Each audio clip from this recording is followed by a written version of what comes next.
Maar toch nog iemand dat wc-papier laten holen. Dus geveeg en dat ook naar boete gooien. Ja, dat kent ze Ja, dat is geen hond meer. Een zindelijke Jelle wat hoor. Ja, en op een gegeven moment zit van de jongens zit, ik moet naar de wc. Ja, dat kan niet. We zitten midden in een putje en dan moesten ze drinken en met z'n avond weet ik wat. Ja, maar ik moet naar de wc. Ja, nee, ga niet. Dan moesten we doorspelen. We zouden... Nee, niet reageren. Voor het plassen doorspeuren. Nou, leuk als het seks er moest niet plassen. Oh. Dan zou ik ook gewoon doorspeulen.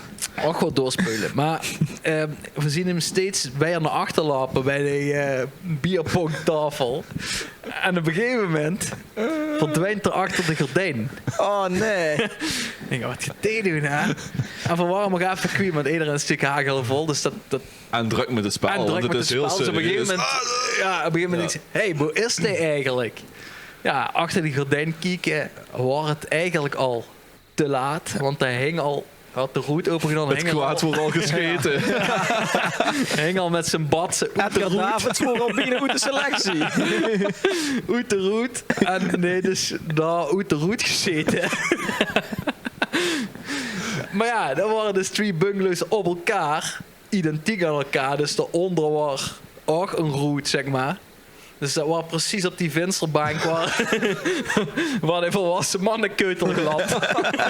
Godverdamme. En dan kon ze nog zeggen van nou ja, dat was een hele grote hond. Of zo, weet ik wel. Op de venster. Op de vensterbank. En een hele grote. Ja, maar, Godverdomme grote hond, jongen. maar toch nog iemand dat wc-papier laten holen. Dus geveeg en dat ook naar boete gooien. Ja, dat kent ze Ja, dat niet is meer. geen hond meer. Het is Een zindelijke Jelle wat hoor.